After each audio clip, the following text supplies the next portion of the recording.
Exam cancellation ही होना चाहिए। NEET का एक ही इस एग्जाम का एक ही हल है, कैंसिलेशन। इसको खत्म कर दिया जाए। धांधली बड़े पैमाने पे हुई है, डिबार करने से कुछ नहीं होगा। आप 4, 10, 15, 17 बंदों को डिबार करेंगे तो बस सजा दीजिए। जो prevention of unfair means act आप लाए हैं 2024 में, उसको इंप्लीमेंट करिए। देखिए सुधर जाइए, वरना इनकलाब आने में वक्त नहीं लगता है। हमारी युवा पीढ़ी को खत्म करने की, उनको जहर देने की। देखिए आप कहते हैं ना, जहर, सजा, फांसी, मर्डर, बहुत सारे तरीके होते हैं देने के। डायरेक्ट मर्डर नहीं, दिस इज इनडायरेक्ट मर्डर। आप मर्डर कर रहे हैं बच्चों की। हेलो एवरीवन, कैसे आप सब लोग? उम्मीद करूंगा सब ठीक चल रहा हो। वैसे ठीक तो कुछ भी नहीं है। जहां देखो अत्याचार है, और खासकर हमारी जो यूथ है, हमारी जो युवा है, जो जॉब एस्पायरेंट्स है, जिनको रोजगार चाहिए, जो अपनी जिंदगी को एक दिशा देना चाहते हैं, उनके साथ बिल्कुल भी ठीक नहीं हो रहा। आए दिनों एनटीए द्वारा जो एग्जाम कराया जाना था नीट का, बहुत बड़ा एग्जाम है, ऑल इंडिया लेवल पे होता है, और बच्चे दिन रात मेहनत करते हैं अपनी जिंदगी के 3-3, 4-4 साल ड्रॉप करके इस एग्जाम को क्रैक करने के लिए। अपनी जिंदगी के जो बुनियादी साल होते हैं ना, उन्हें एक किस्म का तो जैसा हाल चल रहा है जाया कर देते हैं। स्कैम हुआ है, पेपर लीक की बात आ रही है, और बिहार से 17 बंदों को अरेस्ट भी कर दिया गया है। और यह भी सुनने में आज की खबर है कि भाई वो जो 17 बंदे हैं उनको डिबार कर दिया गया, वो एग्जाम नहीं दे सकते हैं इस बात पे कि उनको वो माल प्रैक्टिसेस में इन्वॉल्व थे। देखिए ये बहुत बड़ा दुर्भाग्य है, ऐसा नहीं होना चाहिए। और देखिए इसके साथ साथ मैं आपको ये भी बताए चलूं कि गवर्नमेंट ऑफ इंडिया के द्वारा एक कानून रिसेंटली बनाया गया है, और कानून जो है public examination prevention of unfair means के नाम से एक एक्ट बनाया गया 2024 में। और इसमें ये क्लियर है कि भैया जी हमने एग्जाम्स करवाने हैं, बड़े स्मूथली करवाने हैं, ट्रांसपेरेंटली कराने हैं। ट्रांसपेरेंसी होनी चाहिए, अकाउंटेबिलिटी होनी चाहिए। भैया अगर कोई भी शख्स माल प्रैक्टिसेस में इन्वॉल्व मिला, उसके खिलाफ सख्ती से निपटा जाएगा, स्ट्रिक्टेस्ट एक्शंस लिए जाएंगे उसके अगेंस्ट। लेकिन यहां पे फिलहाल डिबार कर दिया जाएगा, फिर वो दोबारा से एक्टिव हो जाएंगे, फिर दोबारा से आएंगे और माल प्रैक्टिसेस करेंगे। सजा तो कहीं पे भी नहीं। देखिए पूरा देश देखना चाहता है कि भाई जिन लोगों ने गलत किया है उनको सख्ती से निपटा जाना चाहिए, ताकि आइंदा ऐसा ना हो। और देखें अगर आप ऐसे एक्शंस लेते हैं, ऐसे एक्शंस करते हैं, तो भाई बच्चों में और ज्यादा आक्रोश बढ़ेगा। जबकि आपको उन्हें सहानुभूति देनी है, उन्हें मोटिवेट करना है कि भाई जो भी इस पेपर लीक में इन्वॉल्व होगा उससे सख्ती से। और जो नए कानून बनाए गए 2024 में, prevention of unfair means in the public examinations, उनके खिलाफ जो अभी सजाएं हैं, फाइन करोड़ में, सजा 10-10 साल की सुनाई जाएगी एज पर दिस एक्ट। अभी ऐसा कुछ देखने को नहीं मिल रहा है, और बच्चों में आक्रोश बढ़ रहा है, और वो ये कह रहे हैं कि इस एग्जाम को कैंसिल कर दिया जाना चाहिए, क्योंकि पेपर इस तरीके से लीक हुआ है जैसे हवा में कोई गंदी गैस मिल जाती है और वो बाद में फैल जाती है, पूरे इलाके को, पूरी जगह को, पूरे देश को खत्म कर देती है, ठीक है ना, पैल्यूट कर देती है। और ऐसे ही पेपर लीक हुआ है। तो बच्चे संतुष्ट नहीं है, उनका मानना है, उनकी अपील है कि भाई इसको इस एग्जामिनेशन को कैंसिल कर दिया जाना चाहिए। देखिए मैं जम्मू एंड कश्मीर से बोल रहा हूं। जब जम्मू एंड कश्मीर में भी ऐसे हालात बने थे, हमने आवाज उठाई, हमने कहा कि भाई JKSSB के द्वारा जो एग्जाम्स करवाए गए, तब JKPSI की बात हो रही थी। हम लोग ने कहा था कि पेपर लीक हुआ है, यहां पे धांधली हुई है, उन लोगों को पकड़ो। CBI ने FIR भी दर्ज किया, चार्जशीट भी फाइल किया, लेकिन वो लोग नहीं मिले। एक्विजिशन लिस्ट में उनको देखा, और आहिस्ता आहिस्ता जो है वो केस हल्का होता गया। उस टाइम पे एग्जाम स्क्रैप भी हुआ था, लेकिन कड़ी से कड़ी कार्रवाई नहीं की गई थी, एक्शंस नहीं लिए गए थे। जो कल्प्रिट्स थे उनको सजा नहीं दी गई थी।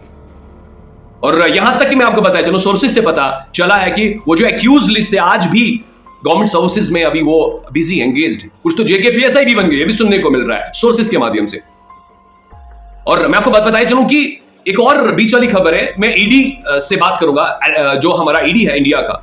उन्होंने JKPSI के जो स्कैम में जो पेपर लीक हुआ था, उसमें जो कल्प्रिट थे उनको अरेस्ट भी कर दिया। लेकिन जस्टिस मिला, थोड़ी देर बाद मिला, लेकिन उनको अरेस्ट कर दिया गया है। और ये भी कुछ न्यूज़पेपर पे जो न्यूज़ है काफी चल रही है, और सोशल मीडिया पे भी काफी चर्चा चल रहा है इस चीज का। और मैं आपको बताया चलूं कि जो शख्स अरेस्ट हुआ है, जो मास्टरमाइंड था JKPSI, जो JKSSB द्वारा एग्जाम कराया गया था उस पेपर लीक में, उसका नाम है यतिन यादव। न्यूज़पेपर पे मिला, सोर्सेज हैं। और उस तमाम नेटवर्क को एक्सपोज करने में बहुत सारे लोगों ने यहाँ पे बहुत ज्यादा काम किया था। हम लोगों ने इवन दो जो भी यहाँ पे एक्टिविस्ट थे, जो काम कर रहे थे, जो लोग आगे बढ़े थे, स्टूडेंट्स थे, एस्पायरेंट्स थे, जिन्हें प्रोटेस्ट डेमोन्स्ट्रेशन किया था पीसफुली, कॉन्स्टिट्यूशनली, तो भाई उनका जो करना था, मानना था उस वक्त, आज कहीं ना कहीं ED ने उसको सही साबित कर दिया है। इस शख्स को उन्होंने अरेस्ट किया है, इसका जो नेटवर्क था इसको बिल्कुल एक्सपोज कर दिया है। और देखें ये तब बात थी, ये डिले क्यों हो रहा है? जब एस्पायरेंट्स आपको कुछ चीज बोलते हैं, देखें गवर्नमेंट का काम है, गवर्नमेंट लोगों के लिए, गवर्नमेंट चीजों को आसान बनाने के लिए, मुश्किल बनाने के लिए नहीं है। लोग वोट देते हैं इसलिए कि ताकि सब बेहतर हो, लेकिन यहां पे हर जगह हर चीज पे जो है दिक्कतों का सामना करना पड़ता है लोगों को। एक बार गवर्नमेंट जब बन जाती है, कोई अकाउंटेबल रहता ही नहीं है, बात सुनने को कोई तैयार ही नहीं रहता।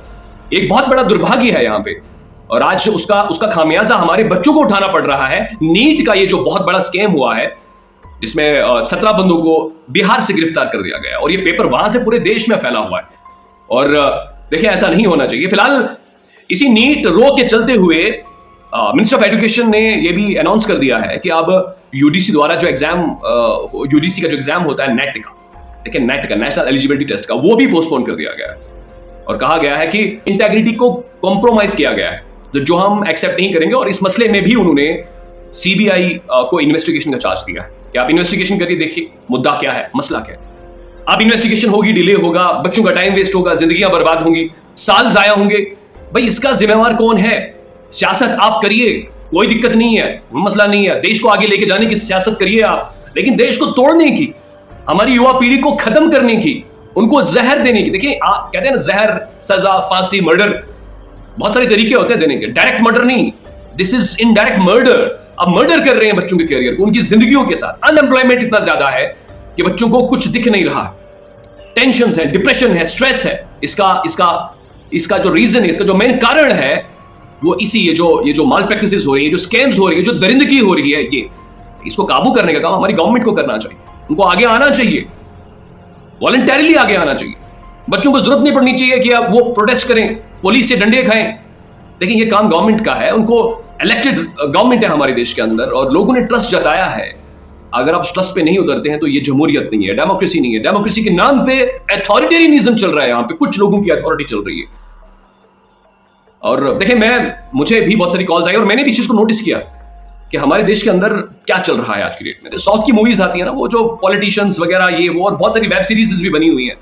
भाई, लिटरली बोल रहा हूं मैं आपको, वो जो उसमें दिखाया जाता है ना, वहां पे कहीं ना कहीं बिल्कुल उसका रेप्लिका चल रहा है, चल रहा था और चल रहा है। कोई चेंज ही नहीं है, रियलिटी में कोई चेंज नहीं आ रहा है यार। जैसा वहां दिखा रहे हो वो तो रियलिटी दिख रही है। क्यों हो रहा है ऐसा? क्यों ऐसा चल रहा है? क्यों इतनी जिल्लतों का सामना करना पड़ रहा है हम तमाम लोगों को, सिविलियंस को, बच्चों को, एस्पायरेंट्स को? हमारा भारत कम नहीं है, वी आर रिसोर्सफुल कंट्री, सब कुछ है हमारे पास, तो भी हमें दिक्कतें हैं, तो भी करप्शन है, तो भी धांधलियां हैं, तो भी मजहब है, कास्ट है, रिलीजन है, पॉलिटिक्स है, उसके नाम पे दंगे चल रहे हैं। जबकि मेन फोकस एजुकेशन पे होना चाहिए, मेन फोकस डेवलपमेंट पे होना चाहिए, मेन फोकस आपकी जो पॉवर्टी है उसे खत्म करने पे होना चाहिए, मेन फोकस आपका पानी पे होना चाहिए, मेन फोकस आपका रोड्स पे होना चाहिए, कॉलेजेस पे होना चाहिए, इंफ्रास्ट्रक्चर पे होना चाहिए। लेकिन आज मेन फोकस दरिंदगी पे है, murdering the base of the nation, वो युवा पीढ़ी है हमारी। लेकिन ये कुछ इश्यूज जिनमें बात होनी चाहिए थी, आप सबके सामने रखा। और देखिए, हक है सच्चाई को सामने रखने का, आप सबके सामने रखने का। और मुझे उम्मीद है कि आप भी थोड़ा कॉन्शियस हो जाएंगे इस चीज को लेकर, और प्रमोट करेंगे अच्छी बात को। हमें एडवांस्ड भारत चाहिए, करप्शन फ्री भारत चाहिए, हमें डेवलप्ड भारत चाहिए। और भारत एक potential, most potent country in the world है, जो दुनिया को लीड कर सकती है, टॉप ऑफ द लेडर पे जा सकती है। लेकिन अगर करप्शन हुआ, ये नासूर सिस्टम में रहे, तो ये आगे बढ़ने नहीं देंगे। इनको उखाड़ के फेंकने का वक्त आ चुका है। और फिलहाल इंसाफ की बात हो रही है, नीट के जितने भी एस्पायरेंट्स हैं, नीट की बात कर रहा हूं मैं, और मैं बात कर रहा हूं एनटीए जो नेट का एग्जामिनेशन, इसके अलावा भी बहुत सारे एग्जामिनेशंस हुए हैं जिनमें धांधलियां हुई, तो तमाम एस्पायरेंट्स को इंसाफ मिले, इसकी बात करने आया। रिक्वेस्ट करना चाहूंगा मैं, देखिए, सुधर जाइए, वरना इनकलाब आने में वक्त नहीं लगता है, एक घड़ी काफी होती है। जो गवर्नमेंट है, हमसे उनसे इल्तिजा करते हैं कि इंसाफ दिया जाए, एग्जाम कैंसिलेशन ही होना चाहिए। नीट का इस एग्जाम का एक ही हल है, कैंसिलेशन, इसको खत्म कर दिया जाए, क्योंकि धांधली बड़े पैमाने पे हुई है। डिबार करने से कुछ नहीं होगा, आप 4, 10, 15, 17 बंदों को डिबार करेंगे तो बस सजा दीजिए। जो prevention of unfair means act आप लाए हैं 2024 में, उसको इंप्लीमेंट करिए, सख्त सजा दीजिए, कड़ी सजा दीजिए उन लोगों को जो माल प्रैक्टिसेस में इन्वॉल्व है। फिलहाल आज के लिए इतना ही, मिलेंगे आगे नई बात के साथ, तब तक के लिए जय हिंद, जय भारत।